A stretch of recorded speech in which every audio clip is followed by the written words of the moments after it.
ఒక్కడు దిగంబరుడై కనపడనే కనపడకూడదు. అందుకే పెళ్లిలో స్నాతకం చేసేటప్పుడు గురువుగారు చెప్తారు, ఎన్నడూ ఒంటి మీద బట్ట లేకుండా నేను కనపడను అని వాగ్దానం తీసుకుంటారు. మృత్యువుతో సమానం, అమంగళం కాబట్టి.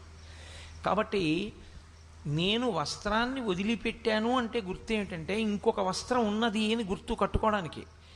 ఇది విడిచిపెట్టిన ఉత్తర క్షణంలో నేను ఆ వస్త్రాన్ని కట్టేసుకుంటాను.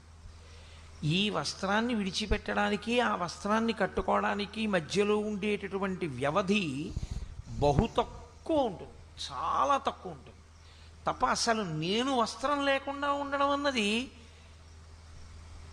ఇక ఈ శరీరాన్ని వదిలిపెట్టేస్తున్నప్పుడే ఉంటుంది. పూర్తిగా శరీరం ఈ ప్రపంచంలోంచి వెళ్ళిపోతున్నప్పుడు కొద్దిసేపు ఉంటుంది అలా. కాబట్టి నేను ఒక వస్త్రాన్ని జీర్ణమైపోయిందని వదిలిపెట్టి ఇంకొక వస్త్రాన్ని తీసుకోవడంలో వస్త్రము యొక్క ప్రమేయము ఎంత మాత్రమూ లేదు.